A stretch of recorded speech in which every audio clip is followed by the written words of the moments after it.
أعوذ بالله من الشيطان الرجيم. بسم الله الرحمن الرحيم. الحمد لله رب العالمين الرحمن الرحيم مالك يوم الدين إياك نعبد وإياك نستعين اهدنا الصراط المستقيم صراط الذين أنعمت عليهم غير المغضوب عليهم ولا الضالين.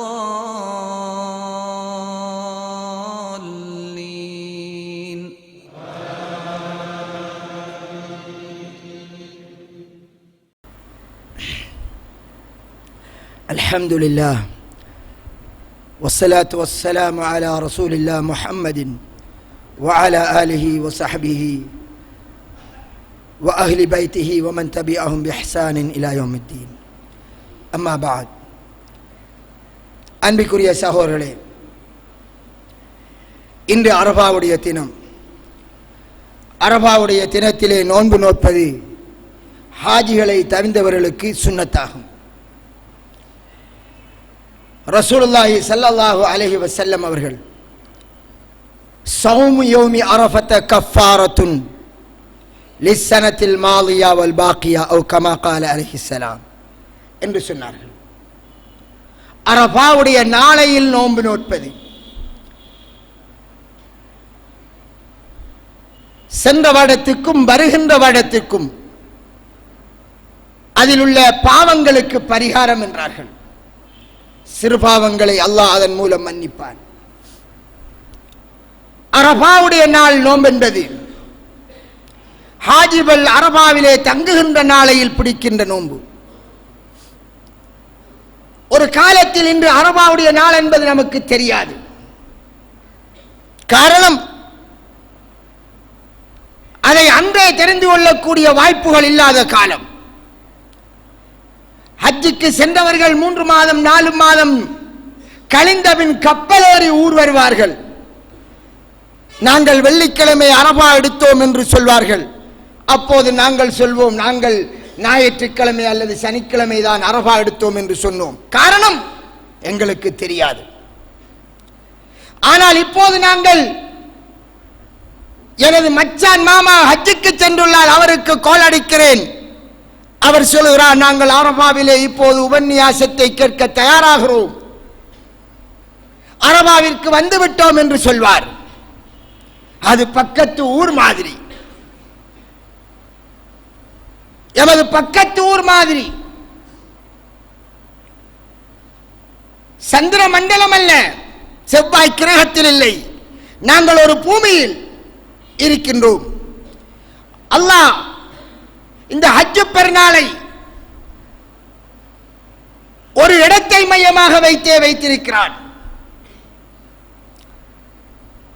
உலகத்திலே ஒரு அரபா தான். இலங்கைக்கு ஒரு அரபா மைதானம் இல்லை, இந்தியாவிற்கு ஒரு அரபா இல்லை, அமெரிக்காவிற்கு ஒரு அரபா இல்லை. உலகத்திற்கே ஒரே ஒரு அரபா தான். ஹாஜிகள் அரபாவிலே தங்குகின்ற நாளை அரபாவுடைய தினம் என்கிறோம். அது இன்று என்று எல்லோருக்கும் தெரியும். உலகத்திலே அதை தெரியாமல் இருப்பவர்கள் நவீன தொலைத்தொடர்பு வசதி இல்லாமல் வாழ்கின்ற காட்டுப்புற மக்கள்.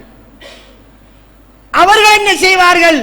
அவர்கள் ஊரிலே பிறையை பார்த்து அவர்கள் கணக்கிட்டு பிடித்துக் கொள்வார்கள். காரணம், அவர்களுக்கு தெரியாது, அவர்களின் சக்திக்கு அப்பால் அல்லாஹ் ஒருபோதும் எந்த ஆத்மாவையும் கஷ்டப்படுத்த மாட்டான். ஆனால் இன்று கண்முன்னே பார்த்துக் கொண்டிருக்கிறோம். உலகத்திலே சூரியன் ஒன்றுதான். அந்த சூரியனை பார்த்துவிட்டு இந்த சூரியன் எங்களுக்கல்ல என்று நாங்கள் சொல்வதில்லை. ஒரு நாளைக்கு ஒவ்வொரு நாட்டிற்கும் அந்த சூரியன் வந்து போகிறது. அந்த நாளையில் சூரியனை வைத்து லொகர் தொழுகிறவர் லொகர் தொழுவார். நேரங்கள் வித்தியாசப்படும். அசர் தொழுகிறவர் அசர் தொழுவார். நேரம் வித்தியாசப்படும். ஆனால் அதே நாளில் அவர்கள் எல்லோரும் அந்த நாளைக்குரிய கிரிகையை செய்வார்கள். வெள்ளிக்கிழமை நாள் அரபா தினம்.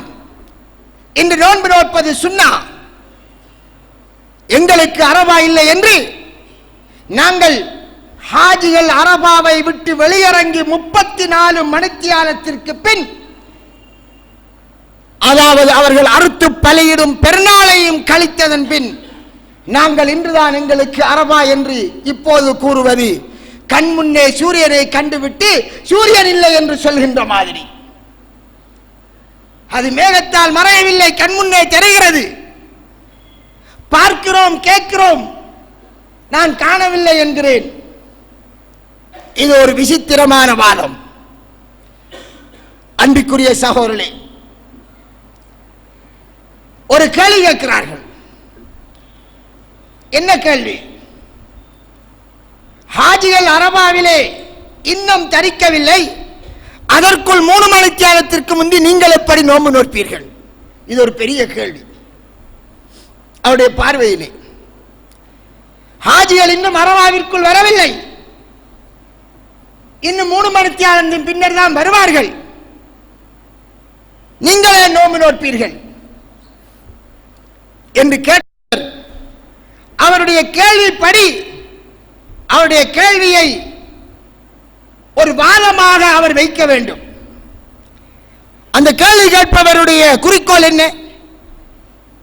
அவருடைய வாதப்படி ஹாஜிகள் அரபாவில் இருக்கும் போதுதான் நோன்பு நோக்க வேண்டும் என்று சொல்ல வருகிறார். அரபாவில் ஹாஜிகள் இருக்கின்ற போதுதான் நோன்பு நோக்க வேண்டும், அதற்கு முந்தி அதே நாளாக இருந்தாலும் நோன்பு நோக்க கூடாது என்று சொல்வது மாதிரி அவர் கேட்கிறார். அப்ப நாம் அவர்கிட்ட கேட்கிறோம், உங்களோட வாதப்படி ஹாஜிகள் அரபாவில் தங்கி இருக்கின்ற அந்த நேரத்தில் தான் நோன்பு பிடிக்க வேண்டும் என்று சொல்ல வருகிறீர்களா என்று ஒரு கேள்வி கேட்டால், இல்ல இல்ல இல்ல என்றோடு அவர் போறார். அப்ப என்னத்துக்கு இந்த கேள்வி? இந்த கேள்வியில நோக்கம் என்ன? நீ கேட்ட பிரகாரம் என்ன செய்ய வேண்டும்? ஹாஜிகள் அங்கே அரபாவில் தங்குகிற போது இங்க காலை 9 மணி ஆயிருக்கும்.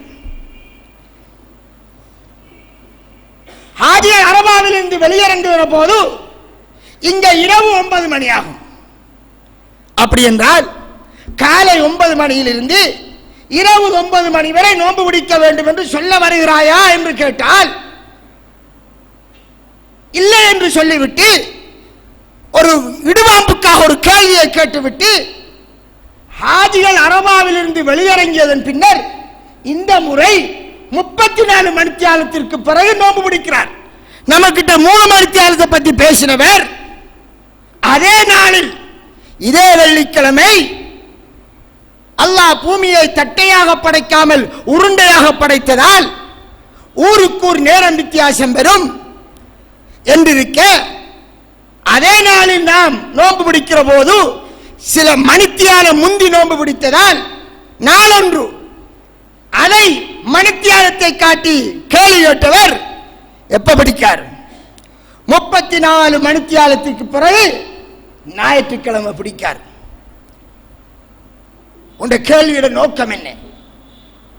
உண்ட கேள்வியை நீ உறுதியானவராக இருந்தால் இன்றைக்கு 9 மணிக்கு அவர் பிடிக்கணும் நோன்பு. எப்ப நோன்புடனும்? இரவைக்கு 9 மணிக்கு. ரசூலுல்லாஹ் சொன்னார்களா அரபாவிலே ஹாஜிகள் தங்குகின்ற நேரத்தில் நோன்பு நோட்பது என்று சொன்னார்களா? இல்லையே, அரபாவுடைய தினம் என்று சொன்னார்கள். தெளிவாகத்தான் ரசூலுல்லாஹ் சொன்னார்கள். நபியலாருடைய வார்த்தை எக்காலத்துக்கும் பொருந்தும். அரபாவுடைய நேரத்தில் தான், அரபாவிலே ஹாஜிகள் தங்குகின்ற நேரத்தில் தான் அந்த நோன்பை பிடிக்க வேண்டும் என்று வைப்பதென்றிருந்தால் இந்த பூமியும் தட்டையாக இருந்து எல்லோருக்கும் ஒரே நேரமாக உலகத்தில் இருக்க வேண்டும். அல்லாஹ் அப்படி படைக்கவில்லை. எல்லோருக்கும் இப்ப 12 மணி என்றால் அமெரிக்காவிலேயும் 12 மணி, இந்தியால தொங்கலில் ஜப்பானிலேயும் 12 மணி, சவுதியிலேயும் 12 மணி என்று ஒரே நேரமாக இந்த பூமி இருக்க வேண்டும். அல்லாஹ் அவ்வாறு படைக்கவில்லை. மாறாக உருண்டையாக படைத்து அவன் படைத்ததன் நோக்கம் அது அவனுக்கே தெரியும். மனிதனுக்கு எது பயனுள்ளதோ அதை அடிப்படையில் செய்தான். இவ்வாறு கேள்வி கேட்கிற ஒருவர் அவர் இன்னொரு விதத்திலும் கொலை செய்கிறார். என்ன தெரியுமா? தற்செயலாக இலங்கையிலே பிறையை கண்டுவிட்டார்கள். எது மாதிரி? சவுதி அரேபியா மாதிரியே இலங்கையில் பிறை கண்டுவிட்டார்கள். அதாவது இலங்கையிலேக்கும் வெள்ளிக்கிழமை சவுதி அரேபியாவுக்கும் ஒரே பிறைதான் என்று வச்சுக் கொள்வோம். ஒரே பிறைதான் என்று வச்சுக் கொள்வோம். அப்படி என்றால் இலங்கையில் உள்ளவர்கள் எப்ப நோன்பு பிடிப்பார்கள்? ஹாஜியல் அரபாவுக்கு வாரத்துக்கு முந்தையா வந்ததுக்கு பிறகா என்னென்ன பிடிப்பார்கள்? இன்றைக்கு கேள்வி கேட்கிறவர்கள் 2 பேருக்கும் ஒரு பிறை என்றால் ஹாஜியல் அரபா தினத்தில் அரபா மைதானத்திற்கு நுழைவதற்கு முந்தி 3 மணித்தியாலத்திற்கு முந்தி நோன்பு பிடிக்க துவங்கிறார்கள். அன்றைக்கு கேட்டால் ஏங்க நீங்க இன்னும் ஹாஜியல் அரபா மைதானத்துக்கு வரல, நீங்க எப்படி நோன்பு நோட்பீர்கள் என்று கேட்டால் அப்ப செல்வார் எங்க உள்ளூர் நாட்டில் தென்பட்டது என்பார்கள். அவரது நாடாயிரும். அப்ப நீ கேட்டது நோக்கம் என்ன? இந்த 3 அவர் ஏன்? அது ஒரு குதர்க்கமான கேள்வி, இடுவாம்புக்காக கேட்பது. ரசூலுல்லாஹி ஸல்லல்லாஹு அலைஹி வஸல்லம் அவர்கள் நாட்டுக்கு நாடு அரபாவை வைக்கவில்லை. சகோதரர்களே, உலக படத்தின் வரைபடத்தை வீடு சென்றாவது பாருங்கள். வரைபடத்தை எடுத்து பாருங்கள். மேல்கீழாக 24 கோடி இருக்கும். ஒவ்வொரு கோட்டுக்கும் இடையில் ஒரு மணித்தியால நேர வித்தியாசம். இதிலே இந்த கோடிலே சவுதி அரேபியாவிலே அதன் 2 தொங்கலுக்கிடையில் சுமார் 1.25 காமணித்தியால நேர வித்தியாசம் இருக்கும். சவுதி அரேபியாவை உலக படத்திலே பாருங்கள். ஒரு பக்கத்து நேரத்துக்கும் இன்னொரு பக்கத்து நேரத்துக்கும் இடையில் ஒரு மணித்தியாலத்துக்கு மேல் நேர வித்தியாசம் இருக்கும். இப்ப முதல் மகரிப் பொழுதை அடைந்தவர்கள் அவர்கள் அதே சவுதியிலே பிறையை காணவில்லை, எங்களை போன்று என்று வச்சுக் கொள்வோம். அவர்கள் ஒரு 3/4 மணித்தியாலத்தின் பின் இன்னொரு ஊரிலே பிறை தென்பட்டது. அதை வைத்து அரபா தினத்தை கொண்டாடுகிறார்கள். அதை வைத்து நாட்டிலே அறிவித்து விட்டார்கள். இப்போது மகரிப் பொழுதை அடைந்தவர்கள் தான் காணாத பிறையை 3/4 மணித்தியாலத்தின் பின் ஒருவர் அடைய, அதை வைத்து சவுதியிலே இன்று முதலாவது நாள், இன்று அரபாவுடைய தினம் என்று அறிவித்தால் அந்த சவுதிக்காரனுக்கு என்ன பதில் சொல்வீர்கள்? அங்கேயே அப்ப அந்த 3/4 மணித்தியாலத்தின் முன் பிறையை காணாமல் கடந்தவர்கள் எப்போது நோன்பு நோட்பது? எப்போது நோன்பு நோட்பது என்பதற்கு என்ன பதில் சொல்வீர்கள்? அதே நாள் தான் என்பீர்கள். ஏன்? அது ஒரு நாடு என்பீர்கள். இந்த நாடு ஒரு நாடு. இது யார் பிரித்தது? இந்த உலக வரைபடத்தின் பேரிலே நாடு நாடாக கூறு போட்டது யார்? இதை இஸ்லாமிய சட்டத்திற்குள் கொண்டு வருகிறீர்களே. இஸ்லாத்திலே நாடு என்பது ஒன்று, டோட்டல் உலகம், ஒரு சாம்ராஜ்யம், ஒரு கலிபாவின் கீழ் இருக்க வேண்டும். இது அல்லாஹ் விரும்புகின்ற சட்டம். முஸ்லிம் நாடுகள் என்று 40 நாடுகளாக இருந்து ஒவ்வொரு நாட்டுக்கும் ஒவ்வொரு ஜனாதிபதி என்று பிரதேசவாதத்தின் அடிப்படையில் பிரிந்திருப்பது ஹராம். கருத்து வேறுபாடு கிடையாது. இவர்கள் அனைவரும் ஒன்றுபட்டு ஒரு ஜனாதிபதியை சர்வதேச ரீதியாக ஏற்படுவது கட்டாய கடமை. அவர்கள் செய்யாதிருப்பது அவர்களின் குற்றம். அதற்கு அவர்கள் அல்லாஹ்விடத்தில் பதில் சொல்லிக் கொள்ளட்டும். அப்படித்தான் இஸ்லாமிய சாம்ராஜ்யம் சுமார் 700 வருட காலம் இருந்தது. 40 நாடல்ல, உலகத்திலே பெரும் பகுதி, ஈவன் ஐரோப்பியா கண்டம், ஆப்பிரிக்கா கண்டம், ஆசியா கண்டம், இந்த 3 நாடுகளிலும் பெரும்பகுதியானவைகள் ஒரு தலைமைத்துவத்தின் கீழ் ஒரே பிறையில் தான் இருக்க வேண்டிய நிலையில் இருந்தது. இன்றிருக்கக்கூடிய நவீன தொழில்நுட்ப வசதி இருந்திருந்தால். ஆனால் முஸ்லிம் ஆட்சியாளர்கள் நாடு நாடாக, பிரதேசம் பிரதேசமாக, சுயநலங்களாக பிரித்து சிதறிவிட்டார்கள். அதற்கு அல்லாஹ்வின் சட்டத்தை மாற்றுவதா? இன்று பல நாடுகள் நாளை ஒரு நாடாகிறது, இன்று ஒரு நாடு நாளை பல நாடாகிறது. சில மாதங்களின் பின் ஒரு நாடு பிரித்து கொடுக்கப்படுகிறது இன்னொரு நாட்டிலே. ஒரு பிரதேசத்தை பிரித்து இது தனிநாடு என்று அறிவித்து விட்டார்கள். அதனால் நேற்று வரை ஒரு புறையை பார்த்தவர்கள் இன்று எனக்கு ஒரு புறை, நாளை ஒரு புறை. தென் சூடான், வட சூடான் நேற்று வரை ஒன்றாக இருந்தார்கள் என்று இரண்டாக பிரிந்து விட்டார்கள். இப்போ நேற்று நீ காண வேண்டும் நானும் காண வேண்டும் என்று இரண்டா இருக்கவில்லை, இப்போது நாம் ரெண்டும் காண வேண்டும். இது என்ன சட்டம்? ஏன் அறியாதவர்களாக, இஸ்லாமும் தெரியாது உலகமும் தெரியாதவர்களாக நாம் கருத்துக் கொண்டிருக்கிறோம். அன்பிற்குரிய சகோதரி, முஸ்லிம் சமுதாயம் எல்லோரும் ஒன்று. சர்வதேச ரீதியாக ஒரு தலைமைத்துவத்தின் இருக்க வேண்டியவர்கள். எங்களுக்கு ஏற்பட்ட முசீபத், நாங்கள் பிளவுபட்டிருக்கிறோம். அல்லாஹ்வாக சீர்படுத்த வேண்டும். எனவே நாங்கள் இதை விளங்க வேண்டும். திரும்ப திரும்ப இந்த பிரதேசவாதம், இந்த மணித்தியாலவாதம் எல்லாம் பேசிக்கொண்டிருக்க கூடாது. இலங்கையை எடுத்துக்கொள்ளுங்கள். இதோ கிழக்கு, மேற்கிலே கொழும்பில் உள்ளவர்கள் மகரிப் பொழுதை அடைவதற்கு 8 நிமிடத்தின் முன் நாங்கள் கிழக்கிலே மகரிப் பொழுதை அடைகிறோம். வானத்திலே தலைப்புறையை பார்த்தோம், தென்படவில்லை. கிழக்கு பிரதேசம், கடலோர பிரதேசங்கள் எதிலும் பிறை தென்படவில்லை. கடந்து விட்டோம். 8 நிமிடத்தின் பின் மேற்கு பகுதியில் உள்ளவர் பிறையை கண்டார்.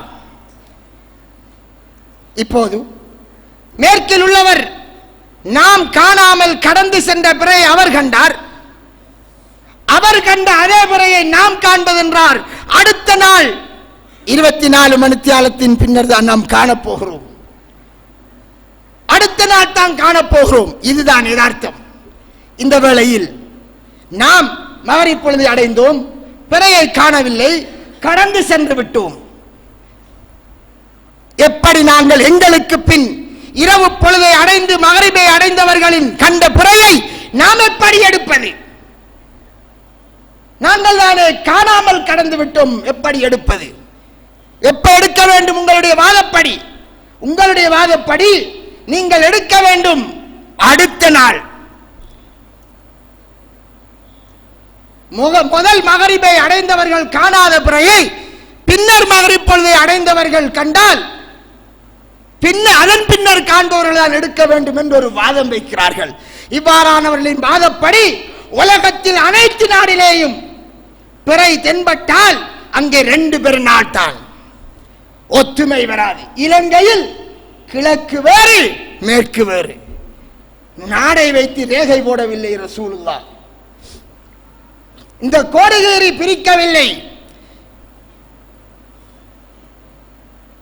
இந்த வாதம் வைப்பவர்கள் அவர்கள் ஒருபோதும் அவர்களுடைய வாதப்படி கொழும்பில் கண்ட பிறை எடுக்க இயலாது. மாறாக கிழக்கில் நேரத்தோடு பிறை தென்பட்டால் மேற்கில் உள்ளவர்கள் எடுக்கலாம். காரணம், இந்த பிறை அவர்களுக்கும் தெரியும். ஆனால் அதை அப்ளை பண்ண மாட்டார்கள். ஏதோ மக்களுக்கு சயின்ஸும் தெரியாததால், மார்க்கமும் தெரியாததால், உலகத்தின் அமைப்பும் தெரியாததால், ஏதோ தான் கேட்ட அல்லது யாராவது செய்திகளை சொல்ல அல்லது வாசிக்கிற போது அதை பெரிய அறிவாக எண்ணி அவர்கள் கதைத்துக் கொண்டிருக்கிறார்கள். அன்பிற்குரிய சகோதரி, ரசூலுல்லாஹ் இந்த கோடு போடவில்லை. எனவே அரபா தினத்தை பொறுத்தவரை, ஹஜ்ஜை பொறுத்தவரை, அரபாவுடைய தினம் அரபா மைதானத்தை ஒட்டி வைத்து அடிப்படையாக வருகிறது. எனவே அதை அடுத்து நாளை காலை பெருநாள், அறுத்து பலியிடும் நாள், அறுக்கின்ற நாள், அறுத்துத்தான் இந்த பெருநாள் இருக்கிறது. முடியுமானவர்கள் அறுத்து பெருநாளை எடுங்கள். அதற்குத்தான் இந்த நாளைக்கு யௌமுன் நஹர், அறுக்கின்ற நாள் என்று பெயர் சொன்னார்கள்.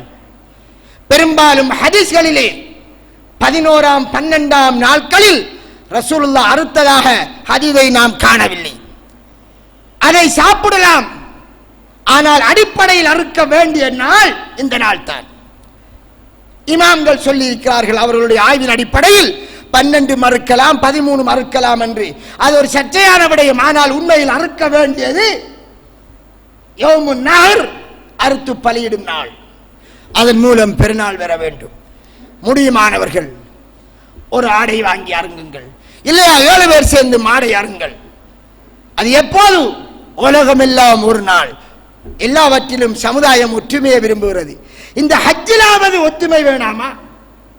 இதிலே நம்மை சேர்ந்த மாமாவும் மச்சானும், அமெரிக்காவை சேர்ந்த மாமாவும் மச்சானும், ஆப்பிரிக்காவை சேர்ந்தவர், ஐரோப்பாவை சேர்ந்தவர் எல்லோரும் ஒரு இடத்தில் ஒன்றுபட்டு டோட்டல் உலகமும் ஒரு சமுதாயமாக இந்த உருண்டை வடிவத்திலே அமைந்து இருக்கிறார்களே, இந்த சந்தர்ப்பத்தில் நம் சார்பாக, இலங்கை சார்பாக, ஐரோப்பா சார்பாக, ஆப்பிரிக்கா சார்பாக போன மாதிரி டோட்டல் உலகத்துக்குமான ஒரு விழா இல்லையா? இது ஒரு கொண்டாட்டம் இல்லையா? எல்லோரும் பெருநாளை ஒன்றாக எடுத்தால் எவ்வளவு அழகாக, பார்வைக்கும் மக்களுக்கும் அந்நிய சமுதாயத்துக்கும் அழகாக இருக்கும். ஒரு புறம் அதற்குள் நாடென்றும் ஊரென்றும் பிரித்து பிரித்து பிரித்து பாட்டி வயசாக பிரித்து இடுவாம்புக்காக நாங்களும் ஒரு காலத்தில் அறியாமையில், அது அறியாததால் லோக்கலில் தான் இருந்தோம். ஹதீதை கண்டதற்கு பின் சுயநலத்துக்காக மாற இயலாது. ஊரொற்றுமை என்று கருதி மார்க்கத்திலே நழுவிவிடக் கூடாது. யாருக்காகவும் மாற்ற இயலாது. எனவே இதை எடுத்துச் சொல்வது மட்டும் கடமை. அதனால் இடுவாம்பு பிடிக்காமல், பிடிவாதம் கொள்ளாமல் எல்லோரும் இன்ஷா அல்லாஹ் மைதானத்திற்கு நாளை காலை 6:15 முன் பெருநாள் தொழுகைக்காக வந்து சேருமாறு வேண்டிக் கொள்கிறேன். வாஹிரு தாவானா அனில் ஹம்துலில்லாஹி ரப்பில் ஆலமீன்.